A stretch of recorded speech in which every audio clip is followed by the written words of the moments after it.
Hey guys, আসসালামু আলাইকুম। আজকে আমরা যাচ্ছি সার হাওর এক্সপ্লোর করতে। আমাদের তো মিস্টার বিস্টের মতন এত টাকা পয়সা নাই, তাই আমরা এই ছোট্ট ইয়ট, আমাদের এই বিখ্যাত ইয়ট নিয়ে যাচ্ছি। বিশাল বড় সার হাওর। হাওরটা দেখা,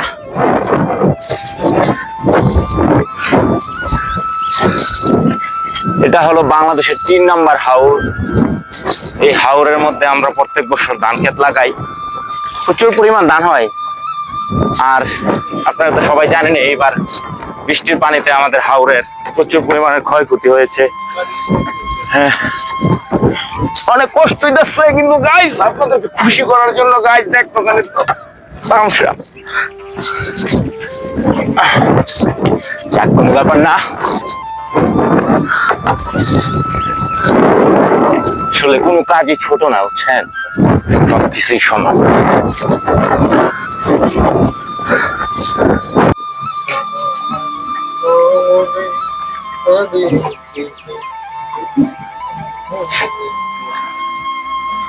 আসলে গ্রামের মজা কখনো শহরে থেকে বোঝা যাবে, গ্রামে আসতে হবে গ্রামের ফিল পেতে।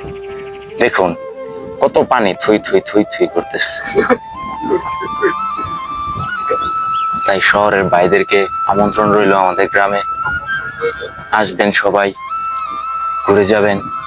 হ্যাঁ, দেখছেন কত পানি। এটা হচ্ছে আমাদের নেত্রকোনা জেলা খালিয়াজুড়ি থানার কৃষ্ণপুর গ্রামের ছায়ার হাওর। হ্যাঁ, আজকে আমি এই ছায়ার হাওরকে এক্সপ্লেন করলাম।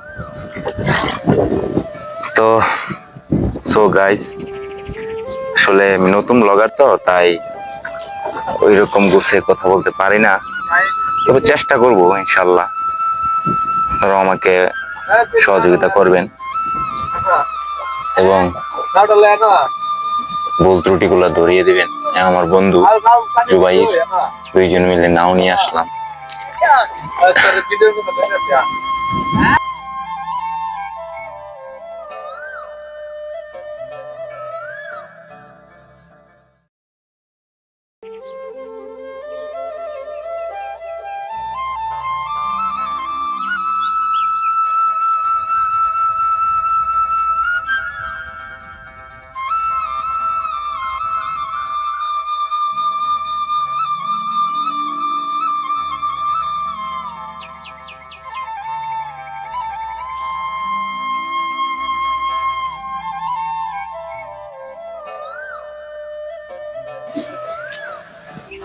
আসসালামু আলাইকুম, আশা করি সবাই ভালো আছেন এবং ভিডিওর শুরুতে বুঝতে পারছেন যে কি নিয়ে ভিডিও করতে আসছি। তো আজকে এই পর্যন্তই, আমাদের কৃষ্ণপুর ছায়ার হাওর এক্সপ্লোর করলাম। তো আমাদের পাশে থাকেন যাতে ভবিষ্যতে আরো বিভিন্ন স্থান, পর্যটক স্পট এসবগুলো এক্সপ্লোর করতে পারি এবং আপনাদেরকে আনন্দ দিতে পারি, বিভিন্ন জায়গা আপনাদের মধ্যে তুলে ধরতে পারি। তো সবাই ভালো থাকবেন, আল্লাহ হাফেজ, এবং হাওরের সৌন্দর্য উপভোগ করুন। দেখছেন